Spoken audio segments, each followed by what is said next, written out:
Kasih karunia dan damai sejahtera dari Allah Bapa Tuhan kita dan dari Yesus Kristus menyertai kamu. Amin. Shalom Bapak Ibu yang dikasihi Tuhan Yesus Kristus. Firman Tuhan yang akan memberangkatkan kita untuk melakukan aktivitas sepanjang hari ini tertulis di dalam Yohanes pasal 8 ayat 12. Demikian dikatakan, maka Yesus berkata pula kepada orang banyak, katanya, Akulah terang dunia. Barang siapa mengikut aku, ia tidak akan berjalan dalam kegelapan, melainkan ia akan mempunyai terang hidup. Demikian pembacaan firman Tuhan. Bapak Ibu yang dikasihi oleh Tuhan Yesus Kristus, ayat renungan ini merupakan kesaksian Tuhan Yesus tentang dirinya, di mana pada waktu itu sedang terjadi sebuah pesta yang disebut pesta pondok daun. Jadi Tuhan Yesus tampil di tengah-tengah orang banyak dan mengatakan bahwa dialah terang dunia. Bapak Ibu, seandainya kita berada di sebuah ruangan yang tidak memiliki cahaya atau sinar dan begitu gelap, apa yang akan terjadi? Mungkin kita akan sulit untuk berjalan. Dan kalaupun kita bisa berjalan, mungkin banyak yang kena senggol, bahkan kita kemungkinan jatuh atau celaka. Dan kalau kita bayangkan, seandainya di sebuah desa tidak ada listrik, pastinya gelap.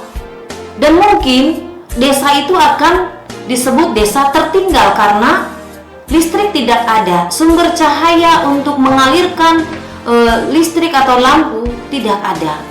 Nah, dalam hal ini cahaya atau terang itu berguna untuk supaya kita boleh melakukan berbagai aktivitas kita dengan baik.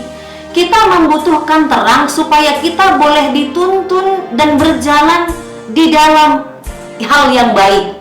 Dalam hal ini kita butuh cahaya supaya kita boleh melakukan segala sesuatu dengan benar, baik, tidak salah, dan tidak celaka atau mungkin jatuh. Jadi terang berguna untuk menghilangkan rasa khawatir, menghilangkan rasa ketakutan, dan mungkin juga bisa menuntun kita supaya kita berada dalam jalur yang benar. Terang membuat kita senang dan juga riang.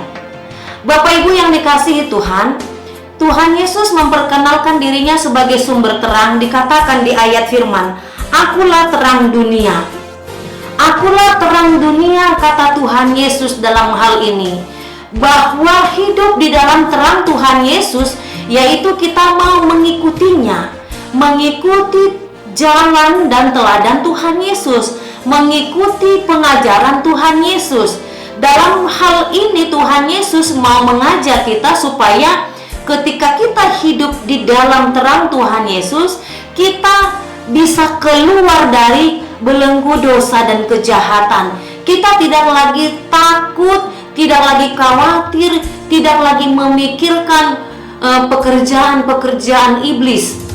Karena kita sudah hidup terang di dalam terang Tuhan Yesus. Kita dalam hal ini sebagai orang Kristen, kita mau dituntun supaya kita juga mau memiliki terang hidup.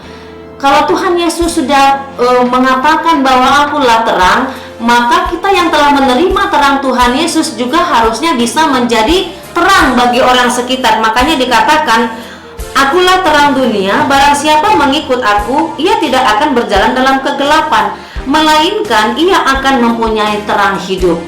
Orang yang telah menerima terang Tuhan Yesus, ya, dia tidak lagi berjalan dalam kegelapan. Artinya segala perbuatan yang tidak baik, hal-hal yang membuatnya terjatuh, hal-hal yang membuatnya terpuruk, terbelenggu, tetapi sekarang dia telah meninggalkan kegelapan itu karena terang Tuhan Yesus telah menyinarnya. Maka tidak cukup sampai di situ.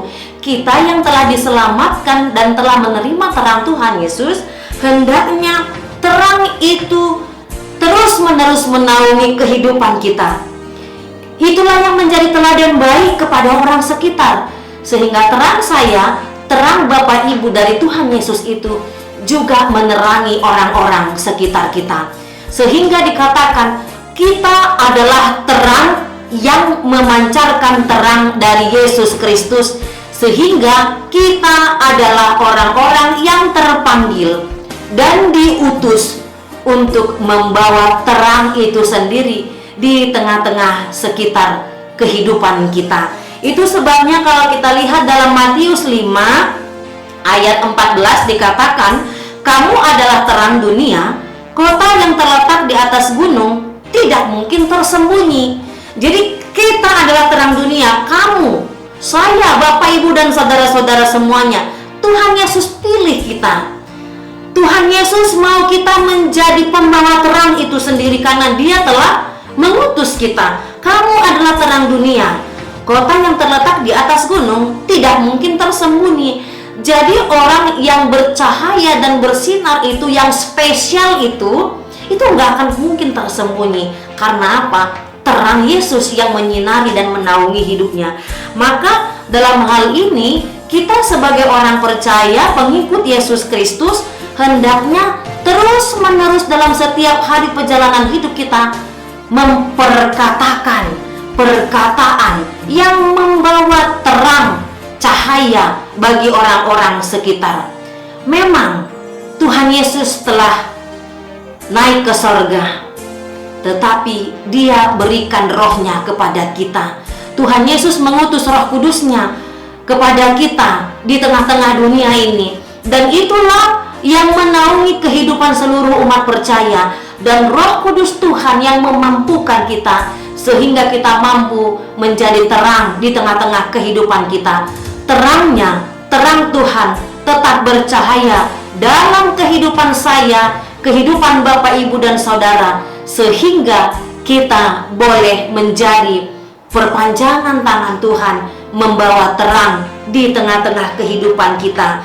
Dan kalau kita lihat dalam Yohanes 9 ayat 5 dikatakan, selama aku di dalam dunia, akulah terang dunia. Selama aku berada di dalam dunia, akulah terang dunia. Ini perkataan Tuhan Yesus. Namun sekalipun Tuhan Yesus telah naik ke sorga, tidak berada lagi di dunia ini, tetapi Roh Kudusnya tetap membawa terang di tengah-tengah dunia ini, di tengah-tengah kehidupan kita. Dan itulah yang menuntun kita, mengarahkan dan menolong kita, sehingga terang Tuhan Yesus itu tetap ada dalam kehidupan kita. Makanya dikatakan, melainkan ia akan mempunyai terang hidup. Kita yang telah hidup dalam Roh Tuhan akan tetap hidup di dalam terang Yesus, dan kita terus-menerus memancarkan terang itu sendiri di dalam kehidupan kita setiap hari, sehingga seluruh umat percaya, sekalipun banyak tantangan dan kesulitan, tetap membawa terang, kedamaian, kemuliaan Tuhan terpancar di dalam kehidupan kita. Tuhan Yesus menolong kita dan memampukan kita. Shalom.